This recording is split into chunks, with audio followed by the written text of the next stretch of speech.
রুহুল আমিন রহমাতুল্লাহ আলাইহির নাম শুনেছেন? নেসারউদ্দিন রহমাতুল্লাহর নাম শুনেছেন? ডাক্তার শহীদুল্লাহর নাম শুনেছেন? সুফি আব্দুল মাহবুব সাহেবের নাম শুনেছেন? সুফি আব্দুল মমিন সাহেবের নাম শুনেছেন? একসাথে কেন বলবেন? আল্লামা রুহুল আমিন রহমাতুল্লাহ আলাইহি যে লিস্টে নামটা দেওয়া আছে, ভাষাবিদ ডাক্তার শহীদুল্লাহর নামটা যে লিস্টে দেওয়া আছে, শশিনার পীর নেসারউদ্দিন রহমাতুল্লাহ আলাইহির নামটা যে লিস্টে দেওয়া আছে, কনকপুরের আব্দুল আজিজ সাহেবের নামটা যে লিস্টে দেওয়া আছে, এ ফুরফুরা শরীফের মুরিদ ভক্ত ভালোবাসার মানুষ বুকে হাত দিয়ে বলেন, সেই লিস্টে সেই লাইনে প্রতাপ চন্দ্রের নামটাও তো দেওয়া আছে।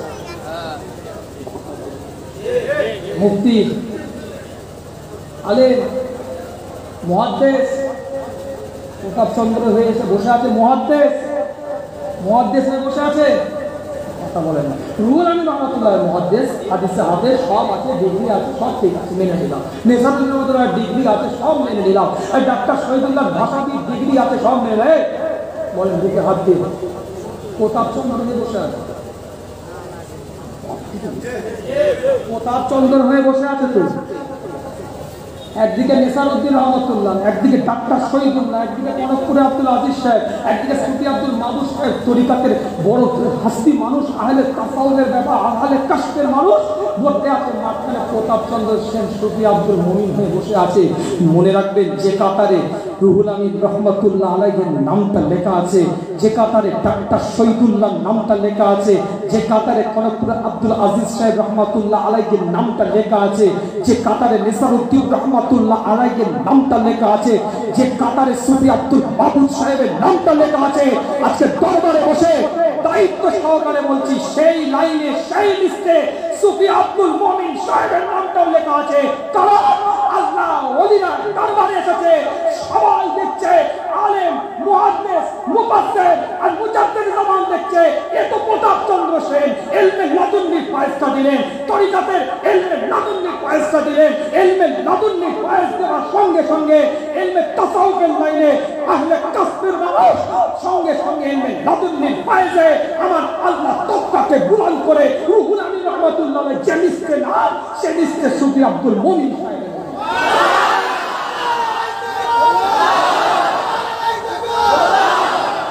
ইত্তেহাদি ফায়েজটা দিলেন, ইত্তেহাদি ফায়েজটা দেওয়ার সঙ্গে সঙ্গে সবগুলো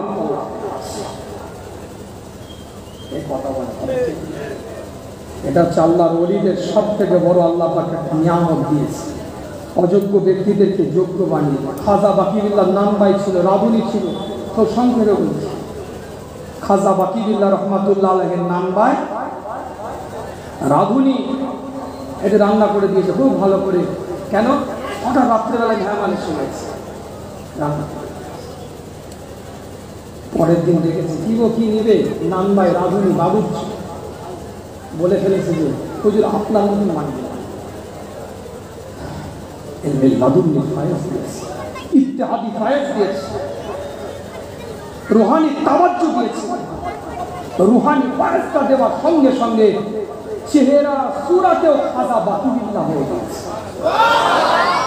দিল্লির জমিনে খাজা বাকিরুল্লাহ রহমাতুল্লাহ আলাইহির পাশে তার নামবাইয়ের মাজার। মনে রাখবেন, আল্লাহর ওলিদের ক্ষমতা অযোগ্য ব্যক্তিদেরকে যোগ্য বানিয়ে দেয়।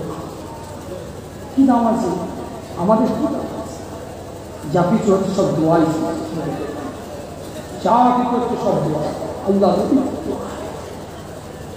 আল্লাহ নবী আল্লাহ রাসূল সাহাবে کرام হুজুরদেরকে নিয়ে আলাপ আলোচনা করে, সাহাবে کرام হুজুরদেরকে নিয়ে কথাবার্তা বলতে থাকে। কোন পয়েন্টটা আলোচনা করব একটুখানি বোঝার চেষ্টা করেন।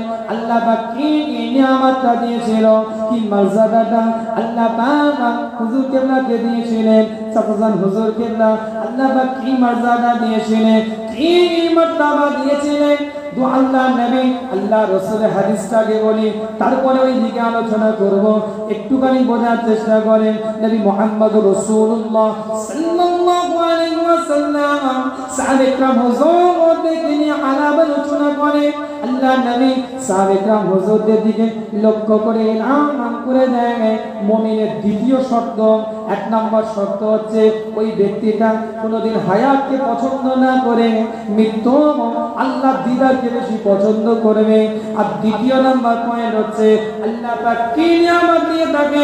দ্বিতীয় নাম্বার পয়েন্ট, ওই ইমানদার মুত্তাকি সব সময় নিজেকে গুটিয়ে রাখবে, ত্যাগ করবে, স্যাক্রিফাইস করবে, নিজেকে ছুপিয়ে রাখবে। আমি নিজে সাক্ষী, আমি লাস্টের দিকে একটা কথা চাচাদের সম্পর্কে বলতাম, অনেক আপনার ইউটিউবারদের কাছে আছে যে আমার চাচাজান হুজুর কেবলা নিজের জীবনে 800 থেকে 900 কোটি টাকার কাজ করেছে, আমাকে নিজে ডেকে বলছেন না খবরদার বলবে না, খবরদার বলবে না। আল্লাহ নবী আল্লাহ রাসূল বলছে মুমিনের দ্বিতীয় শর্ত হচ্ছে নিজেকে গুটিয়ে রাখবে। কোন জায়গায় যদি কেউ বলতো হুজুর এই মাদ্রাসার দোতলাটা তো আপনার জন্য, বলেন না না আল্লাহ করিয়ে নিয়েছে, মুজাদ্দিদের জামানের দোয়া, তাদের ভালোবাসার মানুষের সহযোগিতা। এই বিল্ডিংটা দেখছেন এই সবুজ রঙের, দেখবেন লেখা আছে প্রতিষ্ঠাতা পীর আল্লামা আবু ইব্রাহিম সিদ্দিকী। যেদিন আমি লিখেছিলাম খালি মারতে বাকি আমাকে, যে দেখবেন লেখা আছে দারুল আনসার বড় চাচাজান হুজুর কেবলার নামে ছোট একটা প্লেট লেখা হয়েছিল। যেদিন বড় করে লিখলাম দেখে বলি কেন লিখলে, রেগে একদম খুব বুঝিয়ে বাজিয়ে বললাম না চাচাজানকে দেখার দরকার আছে মানুষের উৎসাহ দেওয়ার জন্য। কোনোদিন নাম লেখা হবে, নাম দেওয়া হবে, কোনোদিন এটা চাইতেন না। বনগাঁর অনেক মানুষ আছে, বনগাঁর একটা হোস্টেল চাচাজান হুজুর কেবলার নামে আছে পীর আল্লামা আবু ইব্রাহিম সিদ্দিকী বয়েজ হোস্টেল বলে একটা হোস্টেল আছে, ওটাও অনেক ঝগড়া করে নামটা দেওয়া হয়েছে। বুঝতে পারছি এই যে গুটিয়ে রাখা, ছুপিয়ে রাখা, প্রত্যেকটা কর্মকাণ্ড, প্রত্যেকটা কাজ নিজে কোনোদিন স্বীকারোক্তি দিতেন না যে আমি করিস, আমি না হয় মসজিদের দোতলাটা আমি মার্বেলটা বসিয়ে দিলাম। আল্লাহ জিজ্ঞেস করেন আমি কি বলবো, আপনারা রেজাল্ট দেন, আপনার তো আমার কাছের মানুষ, হুজুরকে শুনবি, আমি কোনো মনে করিয়ে দিচ্ছি আপনাদেরকে যে হুজুরের জীবন চরিত্র দেখা যায়। আল্লাহ নবী আল্লাহ রাসূল সাহাবা ইকরাম হুজুরদের দিকে লক্ষ্য করে তৃতীয় নাম্বার খাসিয়াত বৈশিষ্ট্যের কথা বলছে। কবে পয়েন্টের উপরে আলোচনা, শেষ পয়েন্ট আপনাদেরকে বলি। আল্লাহ নবী মুহাম্মদ রাসূলুল্লাহ সাল্লাল্লাহু আলাইহি ওয়াসাল্লাম জানিয়ে দেন তৃতীয় নাম্বার পয়েন্টটাই পরিষ্কার। এই তৃতীয় নাম্বার পয়েন্টটা পুরো মুমিনের মধ্যে যদি থাকে, আল্লাহ নবী আল্লাহ রাসূল জানিয়ে দেন সেই ঈমানদার পরিপূর্ণ ঈমানদার হয়ে যাবে। আল্লাহ নবী আল্লাহ রাসূল বলেন তৃতীয় নাম্বার পয়েন্টটা হচ্ছে রোগ থাকার পরেও নিজেকে রোগী বলে স্বীকারোক্তি না করা। রোগ সর্ব অবস্থায় সর্বক্ষণ আল্লাহর দরবারে শুকরিয়া আদায় করা। হুজুর কেমন কাছে মুসাফা করতো, অনেকে এই কথাটা শুনেছেন নিজের কানে, মুসাফা করে বলতেন হুজুর কেমন আছেন, সঙ্গে সঙ্গে হুজুর কেবলা তার কথার রিপ্লাই দিতেন, তার প্রশ্নের উত্তর দিতেন আল্লাহ যে হালে রেখেছে আলহামদুলিল্লাহ। ঠিক এই ভাষাটা, কিন্তু বয়সের সাথে সাথে রোগও বাড়ছে, কিন্তু আল্লাহ দরবারে শুকরিয়া। এমন অনেক আমার সঙ্গী আছে নিজের কাপড়টা সে করতে পারে না, এমন অনেক আমার সঙ্গী আছে যে নিজে খেতেও পারে না, আল্লাহ যে আমাকে হাঁটাচ্ছে বসাচ্ছে এটাই আল্লাহ দরবারে শুকরিয়া আদায়। যে হালে আছে সেই হালে কোন অবস্থায় বলছে হুজুর কেবলা ফিস্টোলাসি অপারেশন হয়েছিল, বুকে পেসমেকার লাগানো ছিল, গলব্লাডারের পাথর অপারেশন হয়েছিল, কিডনির লেথেটিক কপি হয়েছিল, মানে ওই শব্দের ধ্বনি দ্বারা লিকুইড করে পাথরটা বের করা হয়েছিল, হাই সুগার, হাই প্রেশার। তারপরে হুজুর কেবলা বলে আল্লাহ যে হালে রেখেছে সে হালে খুশি। আল্লাহ নবী আল্লাহ রাসূল এলান করে আমাকে দেয়। তৃতীয় নম্বর মুমিনের বৈশিষ্ট্য হবে যে অবস্থায় যে হালে থাকবে সে আলে আল্লাহর দরবারে শুকরিয়া আদায় করবে। হযরত আইয়ুব আলাইহিস সালাম যখন কুষ্ঠ ব্যাধি গোটা শরীর তার গোশতগুলো খসে খসে জমিনের মধ্যে পড়ে যাচ্ছে, গোটা গায়ের মধ্যে পোকা হয়ে গিয়েছে, আল্লাহ নবী হযরত আইয়ুব আলাইহিস সালামকে জিজ্ঞাসা করা হয়েছিল, আইয়ুব তুমি কেমন আছো, তুমি এখন কেমন আছো? রোগ থেকে ভালো হওয়ার পরে সবাই তো বলবে আমি ভালো আছি, কিন্তু আইয়ুব যখন শেফা পেয়ে গেল, আল্লাহর তরফ থেকে আপনার সুস্থতা হয়ে গেল, সুস্থ যখন হয়ে গেল, সবাই জিজ্ঞাসা করে আইয়ুব তুমি কেমন আছো একটু বলো। আইয়ুব আলাইহিস সালাম বলে সকালবেলায় রোগগ্রস্ত অবস্থায় আল্লাহ আমাকে জিজ্ঞাসা করতে আইয়ুব কেমন আছিস বল।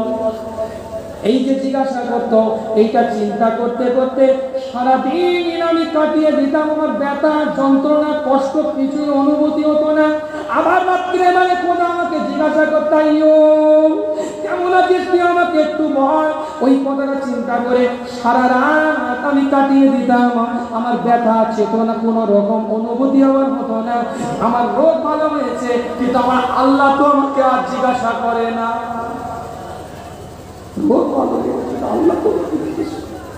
ইমানদারদের বৈশিষ্ট্য একটা পর একটা আলোচনা করা যায়, খুবই সংক্ষেপ আপনাদের খিদমতে হুজুরের জীবন চরিত্র বা জামাতের নামাজ অবাক হয়ে যাবে। আল্লাহ নবী আল্লাহ রাসূল বলছে একটার পর একটা হাদিস জামাতের নামাজের গুরুত্ব নিয়ে আলোচনা করলে সারা রাত কেটে যাবে। কোন কথাটা বলবো, আপনি মুমিন চিনবেন কি করে? এখন বলে আপনার চাচা বলছেন তাই হুজুর আপনি নাম করে যাচ্ছেন, ঠিক আছে বাদ দিয়ে দিলাম। এত দলিল দেওয়ার পরে আপনি যদি কথা বলেন তো প্রসঙ্গটা ছেড়ে দিলাম, তাহলে একটা মুমিনের পরিচয় বলে দিই, আলেম হতে হবে না, মুহাদ্দিস হতে হবে না, মুফাসসির হতে হবে না, বুজুর্গ হতে হবে না। আপনি মুমিনকে চিনবেন কি করে যে ইনি ঈমানদার, ইনি মুত্তাকি, ইনি পরেজগার, ইনি আল্লাহওয়ালা? আপনি চিনবেন কি করে? বুখারী থেকে একটা হাদিসটা বলে যায়, আল্লাহর নবী মুহাম্মদ রাসূলুল্লাহ সাল্লাল্লাহু আলাইহি ওয়াসাল্লাম জানিয়ে দেয় ঈমানদার মুত্তাকি পরেজগার চিনার উপায়টা বলে দিয়ে যায়, যার চেহারাটা দেখার পরে, যার মুখটা দেখার পরে আল্লাহ এবং তার রাসূলের কথা মনে পড়বে, তিনি হচ্ছে আল্লাহর ওলি।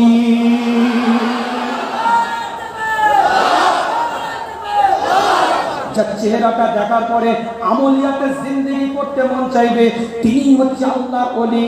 এবার দেখেন হুজুরের চেহারা দেখে আপনার কি মনে হতো? আমি বলবো না। তার হাসিটা দেখে আপনার কি মনে হতো? তিনার আখলাকটা দেখে আপনার কি মনে হতো? তিনার হাঁটাটা দেখে আপনার কি মনে হতো? তিনার বসাটা দেখে আপনার কি মনে হতো? তিনার খাওয়াটা দেখে আপনার কি মনে হতো? আজকে হুজুর এই দুনিয়া থেকে বিদায় নিয়েছে, আল্লাহটাকে সাড়া দিয়েছে, আমার আল্লাহ আমার মাওলা পরওয়ারদিগার আল্লাহ পাক আমার হুজুরকে তুলে নিয়েছে। হুজুরকে যেদিন ইন্তেকাল করে সংক্ষেপ বলে দিয়ে আপনাদেরকে শেষ পয়েন্টটা বলে দিয়ে যান। আমি গুনাহগার ঘরের মধ্যে ঢুকেছি, বলে কাবলি ছোলা আর একটু লুচি খাবো, আর একটু ডিমের টোস্ট করতে বল। ঠিক এইভাবে বললেন। আমি বাড়িতে গিয়ে বলতে গেছি, ঘুরে এসেছি, হুজুর কেবলা বাথরুম থেকে বেরিয়েছে, তার আগে একটা অ্যান্টিবায়োটিক ডোজ চ্যানেলের মাধ্যমে দেওয়া হয়েছে। এই জায়গাটা হুজুরের একটু হাত বুলিয়ে দিচ্ছেন সবাই। মাথার কাছে আব্দুল হালিম দাঁড়িয়ে, সাইডটা এরাদের দাঁড়িয়ে আছে। 1040 ইঞ্জেকশনটা দিবে বলে ডাক্তার, ইঞ্জেকশনের মধ্যে লিকুইডটাও ভরেছে। আমি জিজ্ঞেস করলাম কি, বলে এটা 1040। আমি ঘরের মধ্যে ঢুকলাম, ডান হাতে মগটা নিয়ে পানিটা খাচ্ছে। 3 থেকে 4 সেকেন্ড আমি গুনাহগার আমার দিকে তাকালেন, আমি ভিতরটায় ঢুকলাম। হুজুরকে এইভাবে সোজাসুজি শুনেন, আমি নিজে বালিশটা দুটো পায়ের ফাঁকে দিলাম, হুজুর বাম দিকে মুখটা ফেরালেন। আর আমি একটা বদ অভ্যেস আমার ছিল, হুজুরকে পেটের দিকে আমি তাকাতাম, এই পেটটা নাড়াচাড়া করছে কিনা তাকিয়ে দেখলাম আর নড়ছে না। মাথার কাছে আব্দুল আলিম চলে, আব্দুল আলিম কি হলো? ঠিক এই ভাষাটা চাচার নাম বলে ডাকলাম, আওয়াজটা দিলেন না। আল্লাহ নবী আল্লাহ রাসূলের হাদিস দেখেন কি বলছে, নবী মুহাম্মদ রাসূলুল্লাহ সাল্লাল্লাহু আলাইহি ওয়াসাল্লাম জানিয়ে দেয়, বাচ্চা শিশু মায়ের বিছানাটা চুষতে চুষতে যেমন ঘুমিয়ে যায়, নিদ্রার মধ্যে চলে যায়, বাচ্চা কখন ঘুমিয়ে যায় মা যেমন বুঝতে পারে না, ওই রকম ঈমানদার আল্লাহর নৈকট্য যারা অর্জন করে ফেলেছে, কখন আল্লাহর রহমতের কোলের মধ্যে ঘুমিয়ে যায় কেউ বুঝতে পারে না। সেদিন সত্যকারে দেখলাম যে চাচাজান হুজুর কেবলা কিভাবে আল্লাহ রহমতের সাওয়ারি হয়ে গেলে।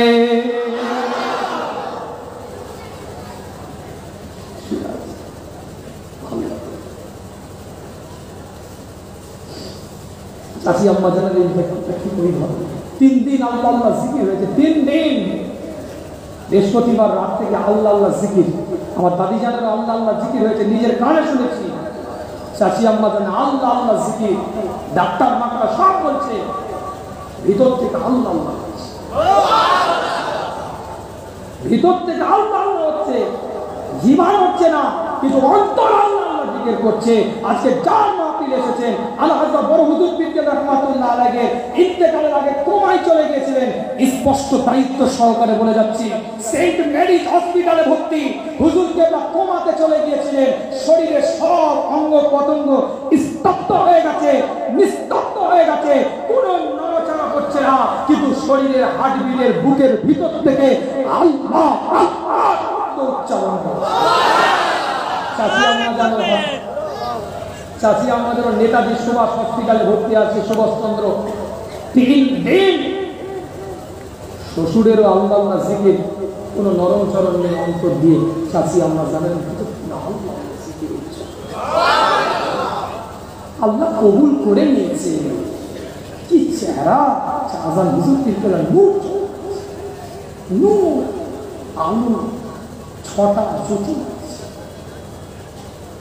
আল্লাহ নবী আল্লাহ রাসূল সাহাবায়ে কেরাম হুজুরদের দিকে লক্ষ্য করে এলান করে দেয়, আল্লাহ তাআলা নেককার পরিষ্কার বান্দারা যখন আল্লাহর দরবারে চলে যায়, আল্লাহর হাওয়ালা হয়ে যায়, নবী মুহাম্মদ রাসূলুল্লাহ সাল্লাল্লাহু আলাইহি ওয়াসাল্লাম জানিয়ে দেয়, সে আজরাইল সাল্লাল্লাহু আলাইহি ওয়াসাল্লাম একা আসে না, জিবরাইলকে সঙ্গে করে নিয়ে আসে। সঙ্গে করে জিবরাইল আসে, আল্লাহ পাক জিবরাইলকে পাঠিয়ে দেয়, যাও চলে যাও, আজরাইল একা নয়, আমার ভিভিআইপি গেস্ট আসছে, ইস্তেকবাল করে আমার দরবারে নিয়ে আসো। কি বলবেন? চিৎকার দিয়ে বলা যাবে না। বিদায় নেওয়ার আগে শেষ কথা আপনাদের মাঝে বলে যায়, নেককার মানুষ রাস্তা দিয়ে হেঁটে হেঁটে যাচ্ছে, নেককার ব্যক্তিত্ব রাস্তা দিয়ে হেঁটে হেঁটে যাচ্ছে। একটা যুবক আল্লাহর ওলির সাথে দেখা হয়েছে, না খেয়ে জঙ্গলে ওই জায়গায় বসে আছে, নাকলিস্তান নামের বুকে বসে আছে, হাতে 3টে রুটি ছিল আব্দুল্লাহ বিন জাফারের, 3টে রুটি হাতের মধ্যে তুলে দিয়েছে যুবকের। হঠাৎ করে একটা কুকুর এসে যুবকটার দিকে তাকিয়ে আছে, একটা রুটি দিয়েছে, রুটিটা কুকুরটা খেয়ে নিয়েছে, দ্বিতীয় রুটিটা দিয়েছে, দ্বিতীয় রুটিটাও কুকুর খেয়ে নিয়েছে, তৃতীয় রুটিটা দিয়েছে, এবার তাকিয়েছে, দ্বিতীয় রুটি দেওয়ার পরে আবার তৃতীয় রুটিটাও খেয়ে নিয়েছে। আল্লাহর ওলি ওই যুবকটাকে আব্দুল্লাহ বিন জাফর বলছে, কি ব্যাপার, আপনাকে 3টে রুটি দিলাম, আপনি তো না খেয়েছিলেন, আপনি নিজের জন্য একটাও না রেখে সব কটা দিয়ে দিলেন।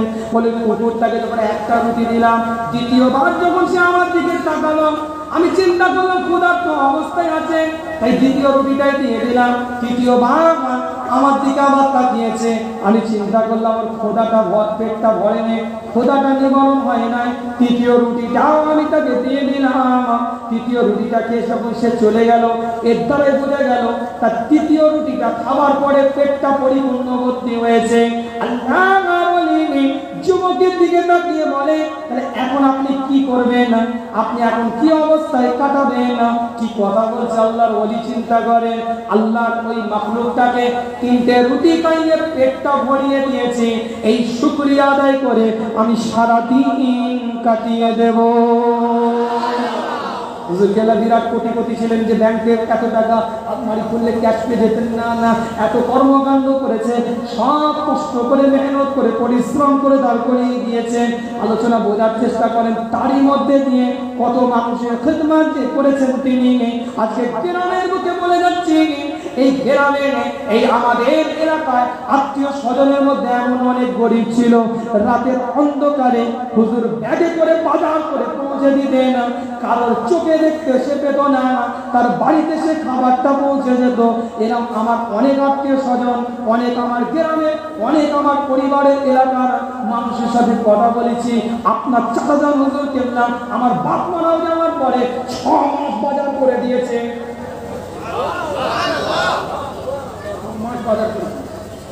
কে বলছে 1 বছর, কে বলছে 5 বছর টানা আমার মা অসুস্থ, ওষুধ আপনার চাচাজান দিয়েছে।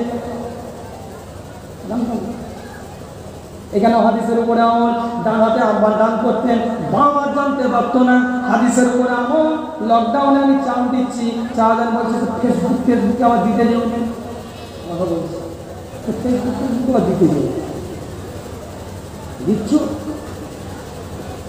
এই যে শিক্ষা আল্লাহ পাক কবুল করেন। যাই হোক, অনেক আলোচনা করে ফেললাম হুজুরকে সম্পর্কে, কি কোনটা ভাববো বা কোনটা বলবো। আল্লাহ আমাদের কাছ থেকে নিয়ামত নিয়ে নিয়েছে, রুহানি দোয়াটা আছে, রুহানি তাওয়াজ্জু আছে, আমাদের দায়িত্ব তারা অসমাপ্ত কাজগুলোকে সমাপ্ত করার কথা, ঠিক না?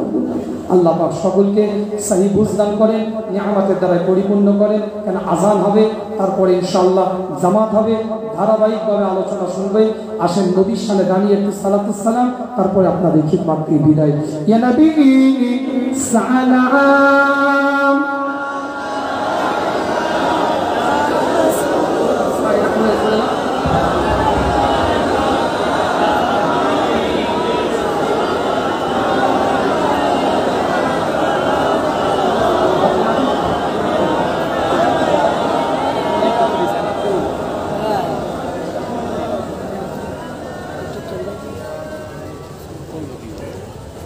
रहमतों के ताज वाले, दो जहां के रामज वाले, अर्श की मीराज वाले, आसियों के वाले, या नबी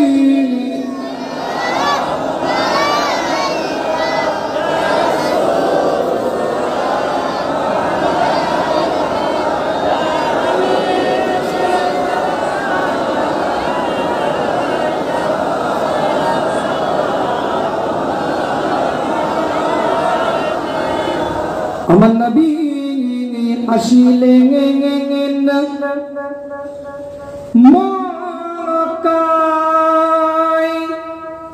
हमेशा थकी देंगे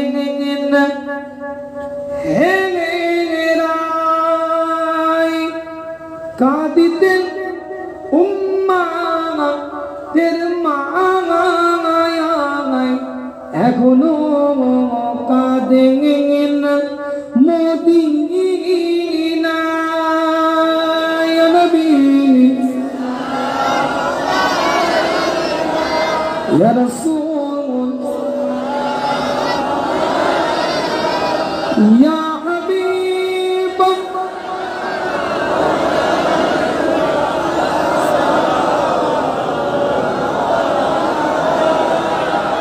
আপনার নাম কোরআনের পাতায়, আপনার নাম হাদিসের পাতায়, আপনার নাম আরশে মুগল্লায়, আপনার নাম মুমিনের কোলে যায়, ইয়া নবী ইয়া রাসূল ইয়া হাবিব, সালাওয়াতুল্লাহ।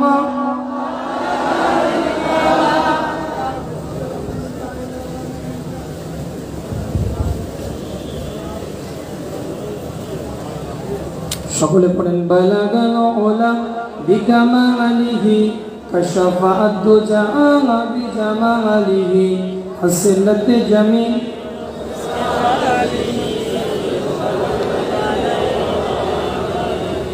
আল্লাহ পাক কবুল করে। একদিক থেকে 12 রবিউল আউয়ালের রাত, তার সাথে সাথে হুজুরকে নারাজ ইসলামের সওয়াব এবং প্রতি বছরে পয়লা কার্তিক হাফেজ আলাইহিস সালাম হয়। আমি আগে থেকে আপনাদের আবার দাওয়াত দিই।